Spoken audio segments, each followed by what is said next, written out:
Within the past 48 hours, U.S. Democratic presidential hopeful Hillary Clinton took to the stage in Las Vegas for a rally on the very same day of the largest hacking convention in the world, DEF CON 24, in the same city. Amidst cries of being hacked by the Russian government, the Clinton campaign has been hit by FBI investigations, the resignation of DNC chairperson Debbie Wasserman Schultz, and calls for the imprisonment of Hillary Clinton herself. This all due to the WikiLeaks of thousands of personal emails from Clinton's account, separate to the one she should have been using on US State Department servers. But could there be more that could put the presidential candidate behind bars? I'm Afshan Rattansi. This is Going Underground outside the Ecuadorian embassy in London, where WikiLeaks founder Julian Assange has been arbitrarily detained by the British government for 4 years. We asked Julian Assange whether he has the email that could put Hillary Clinton in prison and talk about whether the next leak could change the outcome of the US presidential election. That's all coming up in today's special edition of Going Underground. Julian Assange, thanks for agreeing for this interview. Aren't you worried that you're on this channel RT after being accused by Hillary Clinton, basically, of working for the Russian government? We know Russian intelligence agencies hacked into the DNC. WikiLeaks is now publishing all the hacked emails. I don't think WikiLeaks can be constantly worried about PR. I've been called a Mossad agent. It got so bad, in fact, that the ADL, the Anti-Defamation League, had to put out a press release denying that I was a Mossad agent. I'm not sure actually that's particularly helpful. A cat torturer, a CIA agent, etc. So it's expected with our publications. Russia has been brought up by Hillary Clinton, most recently, just a few days ago on Fox. So I think it is necessary to address what WikiLeaks feels is its perception of its own publication to the RT audience. Everyone accepts that the emails that we have published, the 20,000 DNC leak emails, are completely accurate. So no one is saying, no, I didn't say that in this email, it's a fabrication, etc. That's accepted. It's not surprising that it's accepted because WikiLeaks has a 10-year publishing record where we have never got it wrong. That's an impressive business. It's also why we take a while to publish what we have, because we want to keep that perfect record. Now, given that the real source is known, in this case, it is the DNC, it is Debbie Wasserman Schultz, it is the Louis Miranda, the head of communications. We know they are the original source. So there's quite a difficulty in the Clinton campaign to try and outmaneuver the publication.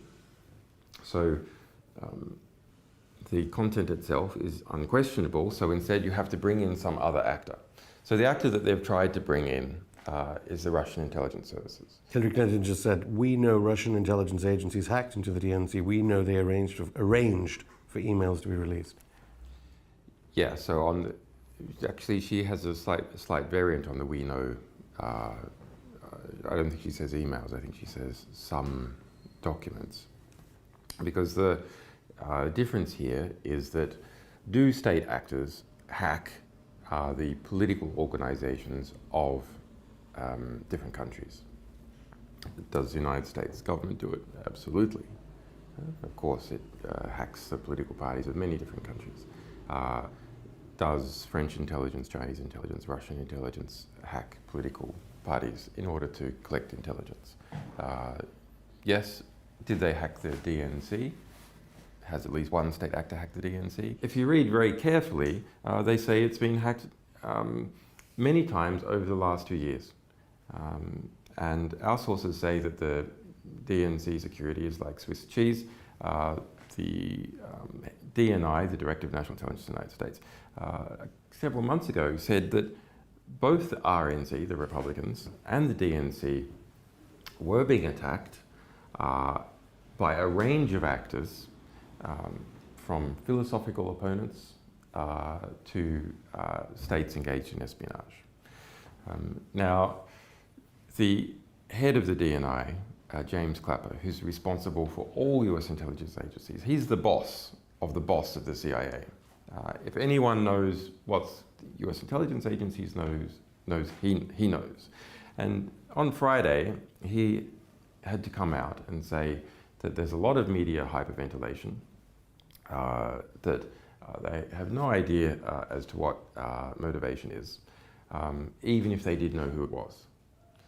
So that's the head of the DNI dampening down ideas that they know who it is. Now, this is a separate question to the release of our emails. So in the US media, there's been a deliberate conflation between DNC leaks, which is what we've been publishing, and DNC hacks of the US Democratic Party, which have occurred over the last 2 years, by their own admission, a number of times. I think this statement by Hillary Clinton on Fox really does need to be tackled because it concerns us directly in our publications. What she is attempting to do is to conflate our publication of pristine emails. No one in the Democratic Party argues that even a single email is not completely valid. It hasn't been done. And the head of the DNC, Debbie Wasserman-Schultz, has rolled as a result. And whatever hacking has occurred of the DNC or other political organizations in the United States by a range of actors. Now, in the middle, we have something which is the publication by other media organizations of information purportedly from the DNC, and it seems to be the case. So that's a series of Word documents and PDFs published by The Hill, by Gorka, by The Smoking Gun. This is a completely separate batch of documents compared to the 20,000 pristine emails that we released. In this batch of documents released by these other media organizations, there are claims that in the metadata, there's someone's done a document to PDF conversion, and that in some cases the documents, the language of the computer that was used for that conversion was Russian. Okay, so that's the circumstantial evidence that some Russian was involved, or someone who wanted to make it look like a Russian was involved with these other media organizations. That's not the case for the material that we released. Any Russian connections between Hillary Clinton and Russia? Any Russian connections there? Hillary Clinton has done quite well strategically to try and draw connection between Trump and Russia because she has so many connections of her own. Now, my analysis of Trump and Russia is that there is no substantial connection. Why do I say that? Well, because Trump was trying to invest in Russia before Putin in the 1990s, after Putin, in fact, nearly all the way up to the present moment. And he's had no success. He did not manage to build hotels and so on in Russia. So that shows how insubstantial his contacts are. There's an extremely well-documented pattern of when Hillary Clinton was Secretary of State, those people, companies, governments, who wanted a decision by the Secretary of State in their favor, making large donations to the Clinton Foundation, or in some other cases, business deals with the people around Hillary Clinton.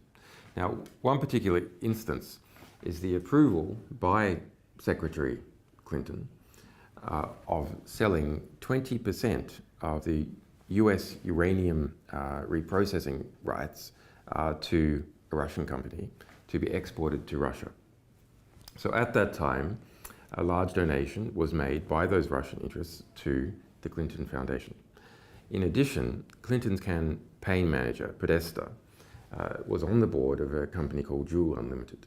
And Juul Unlimited held some of these rights and received a $35 million investment from Russia. And that's a Russian government company. And also, Russians were on the board also with Podesta.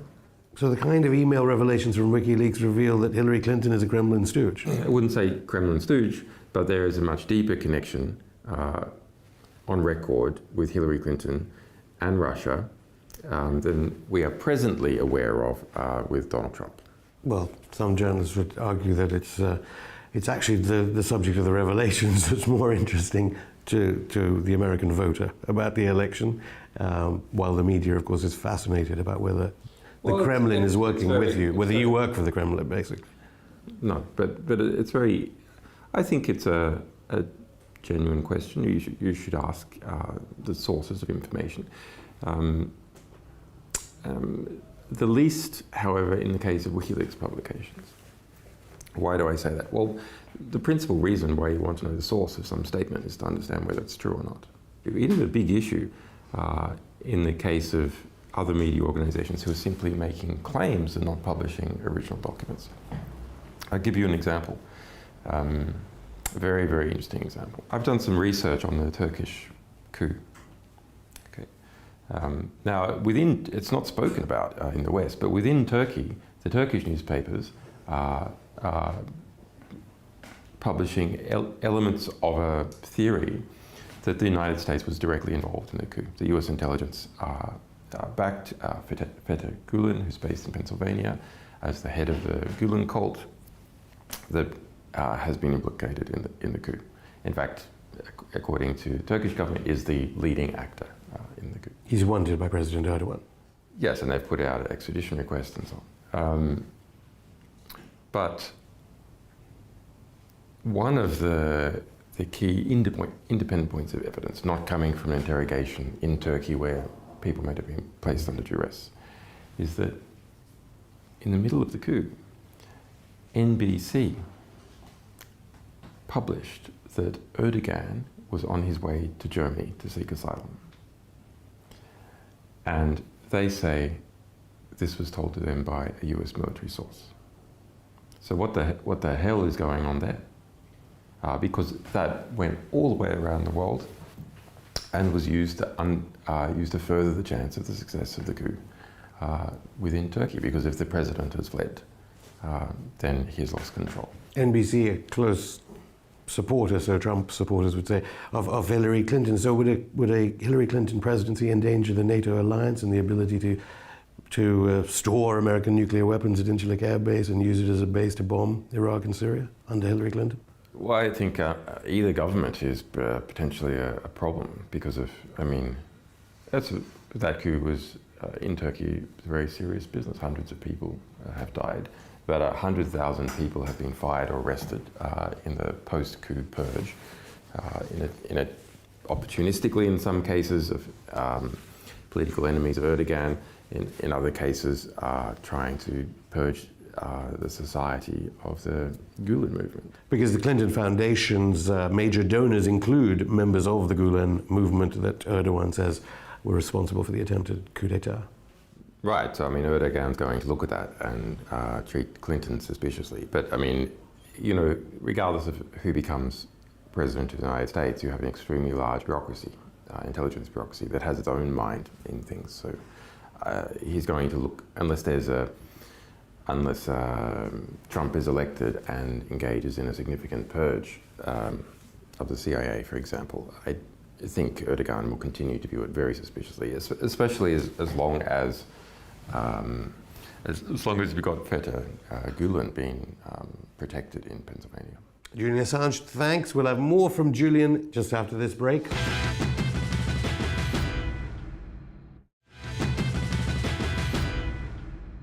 So back to the democratic process in the United States. Basically, the first batch you released showed, and obviously we did have, at least you've got to admire Wasserman Schultz for resigning very quickly after your emails were released, after the WikiLeaks publication. There was a dirty tricks campaign against Bernie Sanders, so Democratic primary voters didn't really understand what was going on during that process? So go back. Hillary loses the election, loses the primary process against Obama. At that point, Tim Kaine was the head of the DNC, the Democratic National Committee. Debbie Wasserman Schultz was Hillary Clinton's campaign manager. So then some kind of deal is done whereby Debbie Wasserman Schultz becomes the head of the DNC and Tim Kaine steps down. Now, if you're Hillary and you're thinking strategically that you're going to run again in 4 years or 8 years, to have your campaign manager as head of the DNC, controller of the, if you like, the regulator who's regulating the nomination competition, is a huge strategic advantage. Okay, so now let's wind forward, and the 20,000 DNC leak emails that we released. Okay, so they're from Debbie Wasserman Schultz, head of the DNC, and 6 other prominent people, finance, communications, and so on. And so what they show is that within the DNC, there was a unity of the most senior people, including Debbie Wasserman Schultz, to act against Bernie Sanders in the nomination process and for Hillary Clinton. Now, in what particular actions were performed? Well, there's a lot of discussions. There's discussions about we can use a captive reporter and push out the fact that Bernie Sanders might be an atheist and not a Jew, and this is going to cost him in the South. And where MSNBC, on its most influential morning program, Morning Joe, was defending Bernie Sanders, then Debbie Wasserman Schultz called up the president of MSNBC. Amazingly, this is not reported in the US media. It is reported in the US media that they called up Chuck Todd, who's the host of Meet the Press. Okay. Something much more serious is not reported, that Debbie Wasserman Schultz herself personally called up the president of MSNBC to apply pressure in relation to positive coverage about Bernie Sanders on Morning Joe, their big morning TV program. Okay. Then to my mind, what is the most serious from an evidentiary point of view? It is the communications director, Louis Miranda, making an instruction to his staff to pump out a black propaganda story against Bernie Sanders, saying that his supporters were violent, and to put this out in a, quote, unattributable, unquote, manner. Why do I say that is the most serious? Because it is an instruction given through the chain of command to staff. It's not a discussion. It's not any one person calling up another person. And it is to depict Bernie Sanders supporters as violent. So that is not just a critique. That is not just to give Sanders a break here or make things a little bit harder for him there. It is to demonize a Democrat in the eyes of the public. So the Democratic Party demonizing a Democrat in the eyes of the public through covert means. Well, there is no way, presumably, Hillary Clinton can win if there's a link between Hillary Clinton and ISIS-Daesh. Now, I know your Wikileaks is reviewing all these different emails. You have so many of them, and you need to look at them and who they can damage, who they can't, all sorts of things Wikileaks does before releasing them. President Obama is now bombing ISIS-Daesh positions in Libya, so it's reported. Did Hillary Clinton use Libya as a conduit to sell arms to ISIS-Daesh in Syria? The US government, at the time that Hillary Clinton was in charge of foreign policy, did use Libya as a conduit to get arms to jihadists in Syria. That's well established, not just by a range of our materials, but by the investigative work of Cy Hirsch and a variety of other investigative reporters in the United States. Some of those even published in the New York Times. And any of the emails, I mean, you have mentioned that Libya comes up in so many of the emails that you've been releasing. As regards Hillary Clinton as Secretary of State. In the batch of 32,000 emails we released a few months back, There are 1,700 in relation to Libya. So including, I suppose that the most useful one is, which is colloquially referred to as Hillary Clinton's Libya brag sheet. So she was documenting all the ways in which she led the invasion of Libya in a political and, to a degree, an organizational sense. So pushing it within the US government, bringing in the European partners, etc., etc.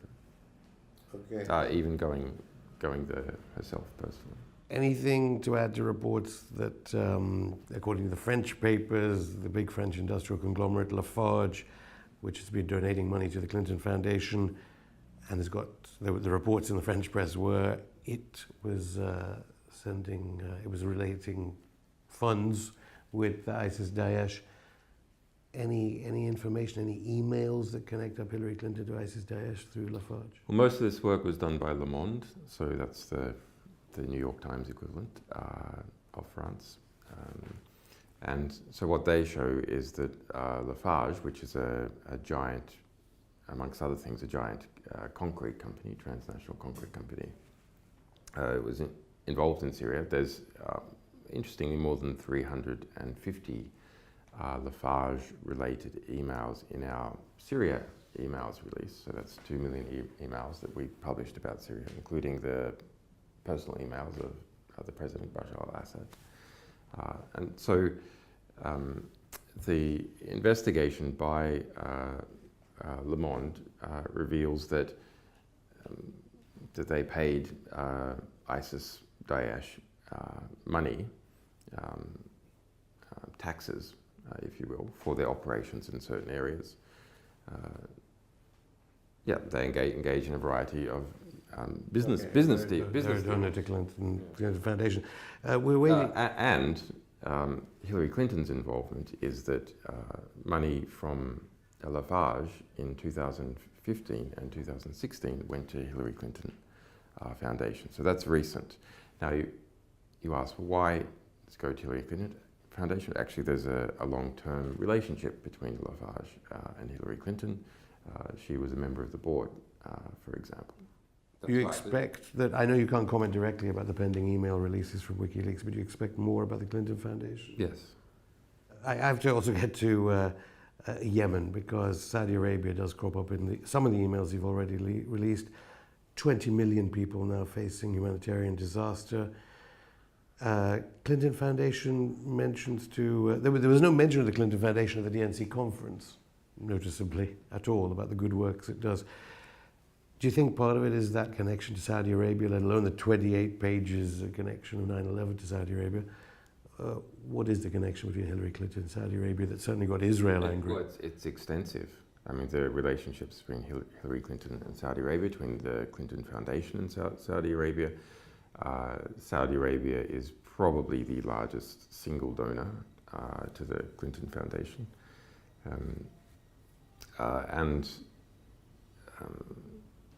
You can see Clinton's arms export policies, why she was Secretary of State, favouring extensively Saudi Arabia. Yeah, William Binney, the whistleblower who's been on our show, says that the NSA can easily get access to all these emails. So if there is illegality in the pending emails of your release, or malfeasance in the ones you've already released, President Obama could presumably act on it and get Hillary Clinton charged, regardless of whether you're about to release an email, which would mean that James Comey of the FBI would have no alternative but to arrest Hillary Clinton. Well, our view, which we have already stated, is that if the evidence that the FBI has is enough for a grand jury to indict already. That's not hard. It's actually saying that a grand jury will indict a ham sandwich if instructed to do so. Exactly. But which I'm having, because I have a grand jury myself, Against a federal you. grand jury in Washington D.C. I'm well aware of what they're like. But The prosecutor has to ask the grand jury to indict. The prosecutor doesn't ask, the grand jury won't indict. So that's the basic problem. Do you believe she can win, given the emails you've so far not released? Can she win the election? That's an interesting question. I wouldn't be willing to say so far. And just one last question, away from the US presidential elections. It's 5 years since Mark Duggan was shot to death by British police. Of course, Black Lives Matter in the United States has come to the fore partly because of evidence gained via technology, mobile phone footage. What message would you have for Black Lives Matter, both in the United States and here in Britain? Well, it's transparency. I mean, the transparency in relation to DNC leak, which took the head of Debbie Wasserman Schultz, head of the Democratic Party, that came from us presenting to the public pristine, original documentation of what people were doing.